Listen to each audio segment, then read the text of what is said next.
কুমিল্লা কুমিল্লা হয়েছে কেমনে জানেন? কুমিল্লারে অনেক মানুষ কয় ইতর। যারা ইতর কয় এরা তো আসলে বেকুব, এলাকা বুঝে না দেখে ইতর কয়। ইতে এবাদত, ততে তরিকত, রতে রহমত। কুমিল্লার মানুষের মধ্যে এবাদত, তরিকত, রহমত পুরাটা আছে। জোরে কত সুবহানাল্লাহ। কুমিল্লার মানুষ যে কত ভালো। আরব দেশ থেকে লোকেরা এসে প্রথম কক্সবাজারে নেমেছে। নামার পর কক্সবাজারে দেখে নৌকা ছাড়া কোনো গতি নেই। নৌকা আরবি হচ্ছে সাফিনা। এই সাফিনা দেখে তারা চিন্তা করলো, কিরে এখানে তো সব জায়গায় খালি সাফিনা।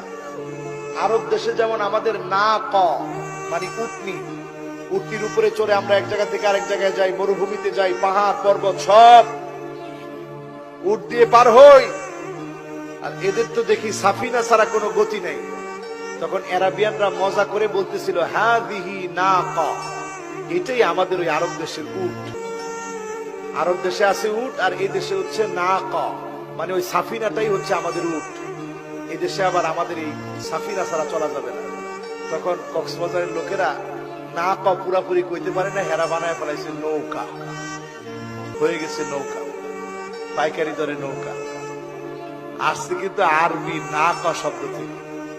ওই আরাবিয়ানরা ব্যবসা করতে করতে করতে করতে পৌঁছাতে পৌঁছাতে যখন কুমিল্লায় আসছে, তখন মানুষকে ইসলামের দাওয়াত দিয়ে মুসলিম হওয়ার পরে তারা বলছে, এই কুম লিল্লাহ, আল্লাহর জন্য দাঁড়া, নামাজ পড়। তখন কুমিল্লার লোকরা কয়ে, আরে বাপরে সুন্দর কথা কইছে তো, কুম লিল্লাহ। বাস আস্তে নাম গ্রহণ করে ফেলাইছে কুমিল্লা।